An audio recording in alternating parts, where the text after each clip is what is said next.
একটি গভীর জঙ্গলে সবগুলো প্রাণী একসাথে বসবাস করত। রাজা ছিলেন সিংহ মহারাজ। তিনি ছিলেন অনেক চালাক ও শক্তিশালী। সে জঙ্গলে থাকতো একটি চালাক শিয়াল। তার মাথায় ছিল ভীষণ বুদ্ধি। আর একদিন সেখানে থাকা একটি বাঘ শিকার করার জন্য জঙ্গলের আশেপাশে ঘুরঘুর করছিল। আরে, আজকে তো কোনো শিকারও পাচ্ছি না। কপালটা দেখছি অনেক খারাপ। খিদেও পেয়েছে, আর আজকে না আমি কোনো শিকার পাচ্ছি না। এবার আমি কি খাবো? এই কথা বলে বাঘ জঙ্গলে ঘুরঘুর করতে লাগলো আর তার শিকার খুঁজতে লাগলো, কিন্তু কোনোভাবেই সে তার শিকার খুঁজে পাচ্ছিল না। ঠিক সেই সময় তার সাথে শিয়ালের দেখা হলো। আরে, তুমি এখানে কি করছো? আর এভাবে ঘুরঘুর কেন করছো শুনি? আমি আমার শিকার খোঁজার জন্য এখানে চলে এসেছি, কিন্তু আজকে আমার কপালটা যে ভীষণ খারাপ। আর অনেক খিদেও পেয়েছে, কিন্তু আমি কোনো শিকার যে খুঁজেই পাচ্ছি না। হ্যাঁ, আমি তোমাকে সাহায্য করতেই পারি। আমি তোমাকে কিছু খাবারের সন্ধান দিতে পারি, যেখানে তুমি অনেক খাবার দেখতে পারবে। কিন্তু তুমি সেগুলো খাবার তখনই নিতে পারবে যখন তুমি তোমার বুদ্ধি দিয়ে সেই খাবারগুলো নিতে যাবে। এটা তো অনেক ভালো কথা। আমি অনেক বুদ্ধিমান, আর আমি জানি আমি তোমার শিকারগুলো ঠিক ধরে নিতে পারবো। তুমি আমাকে বলো, সেই শিকারগুলো কোথায়? আমার যে বড্ড খিদে পেয়েছে। ঠিক আছে, তাহলে চলো আমার সাথে। এরপর শিয়াল বাঘটিকে নিয়ে একটি নদীর কাছে চলে গেল।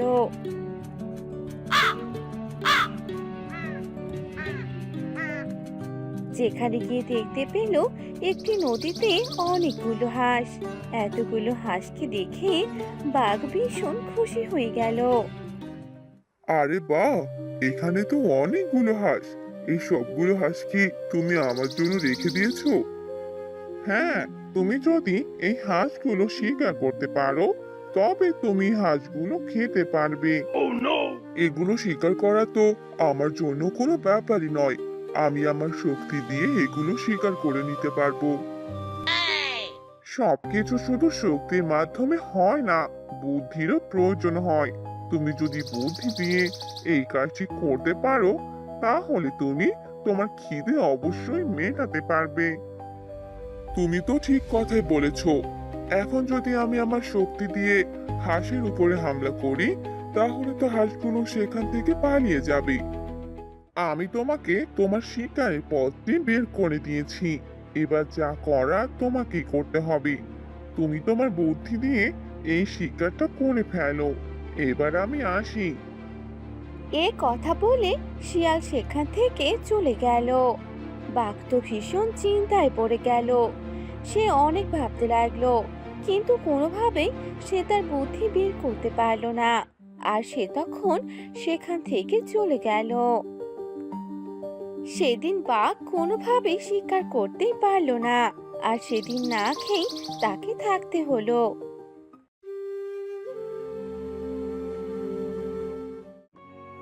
আহা কি আনন্দ কলা খেতে, গাছে গাছে পেকে থাকে, খেতে অনেক দারুণ লাগে। আহা কি আনন্দ কলা খেতে। সেই পথ দিয়ে যাচ্ছিল বাঘ। বানরের এমন সুরে গান গাওয়াতে দেখে বাঘ বানরকে বলতে লাগলো। কি ব্যাপার বানরজি, তুমি এখানে বসে কি করছো? আর সুরে দেখছি গানও গাইছো। খুব আনন্দ বুঝি তোমার আজকে। এত আনন্দ কোথা থেকে পেলে শুনি? আমার আনন্দ না হলে আর কার আনন্দ হবে বলো তো বাঘ মামা? না আছে খাবার খোঁজার কষ্ট, না আছে কোনো চিন্তা। আমার মতো সুখে কেউ আছে নাকি বলো তো? তা তো দেখতেই পাচ্ছি, তোমার দেখছি ভালোই আনন্দ। তবে আমার কি দেখো, সারাদিন ঘুরলাম, কালকে যে কোনো শিকারও পেলাম না। একটা শিকার পেয়েছিলাম, তবুও সেটা আমি আমার বুদ্ধির মাধ্যমে খেতে পারবো। বুদ্ধি ছাড়া যে শিকারটা আমার অর্জন করা কখনোই সম্ভব নয়। তাহলে কি বলতে চাচ্ছ তুমি বাঘ মামা? তোমার মাথায় কিনা কোনো বুদ্ধি নেই? বুদ্ধি তো ঠিকই আছে, তবে মনে হয় বুদ্ধিটা আমি কাজে লাগাতে পারছি না। একটু চেষ্টা করলে হয়তো পেয়ে যাব। আমি তাহলে এবার আসি। এ কথা বলে বাঘ সেখান থেকে চলে গেল।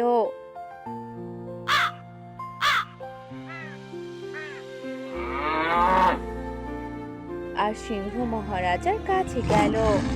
সেখানে গিয়ে দেখতে পেল সিংহ মহারাজ তার খাবার খাচ্ছে, আর বাঘ সিংহের সামনে গিয়ে বসে পড়ল।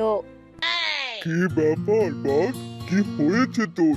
তোকে দেখে ভীষণ চিন্তিত মনে হচ্ছে, আর অনেক দুর্বল মনে হচ্ছে। খাবার কি খাসনি নাকি, যে শরীরের এরকম হাল করেছিস? কি আর বলবো মহারাজ, ভীষণ চিন্তায় পড়ে আছি। কোনো শিকার করতে পারছি না, কোথাও কোনো শিকারও খুঁজে পাচ্ছি না। আর এতে আমি যে না খেয়ে আছি, আমার শরীরটা যে অনেক দুর্বল। তোর চেহারা দেখে আমি বুঝতে পেরেছি যে তুই ভীষণ দুর্বল আর অনেক চিন্তিত। ঠিক আছে মহারাজ, আমি আবারও চেষ্টা করব। দেখি কালকে কোনো শিকার পাই কিনা। তবুও হাল ছাড়া যাবে না, আমাকে যে শিকার করতেই হবে। এরপর সিংহের দেয়া কিছু মাংসের টুকরো নিয়ে খেতে লাগলো, আর খাবার খাওয়া শেষ করে সেখান থেকে চলে গেল। অন্যদিকে গিয়ে দেখতে পেল শিয়াল একটি বড় মুরগি ধরে এনেছে, আর সেই মুরগিটি খেতে বসেছে।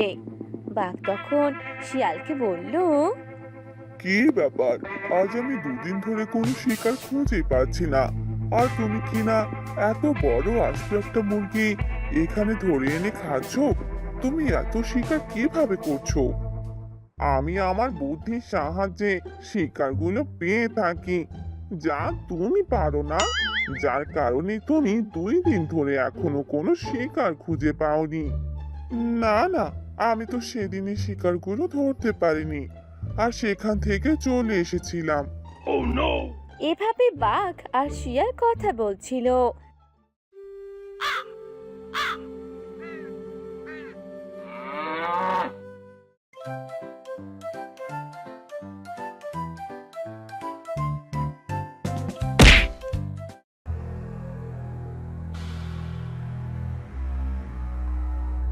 আর সে চিৎকারের আওয়াজ অনুসরণ করে সেদিকে চলে গেল।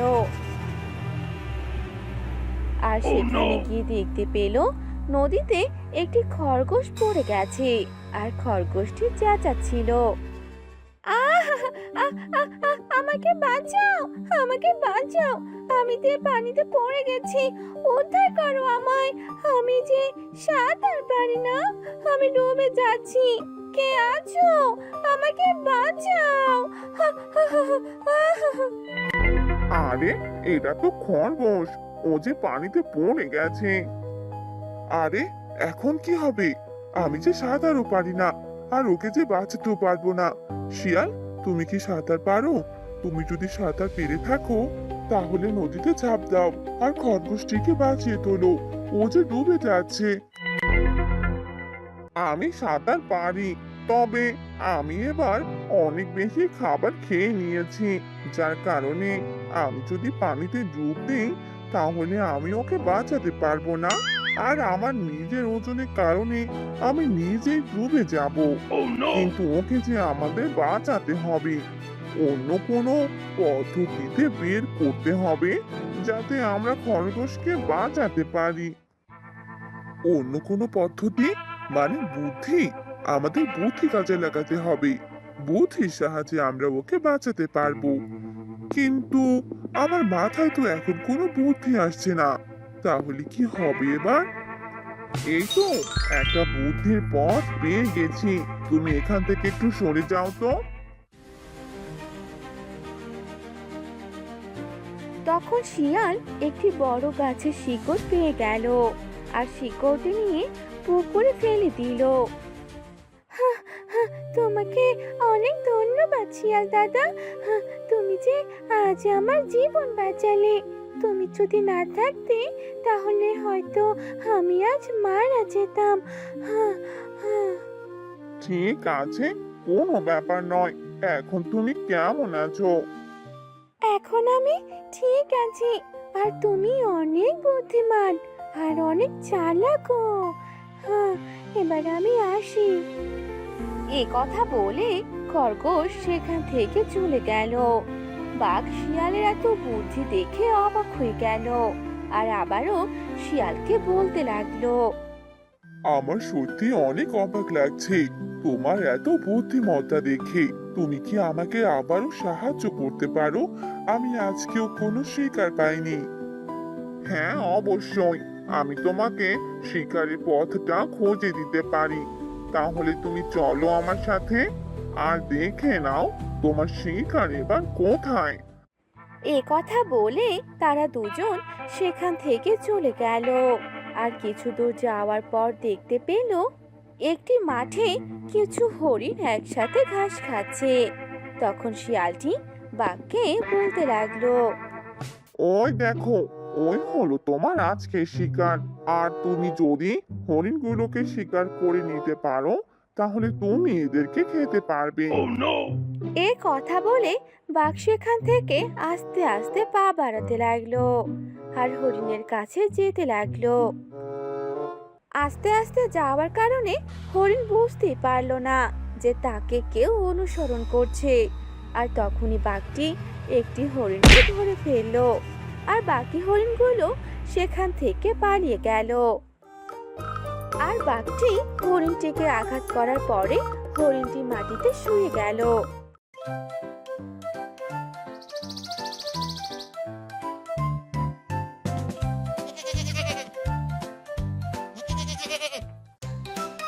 হ্যালো বন্ধুরা, আমাদের গল্পটি আপনাদের কেমন লাগলো তা অবশ্যই কমেন্ট করে জানাতে ভুলবেন না।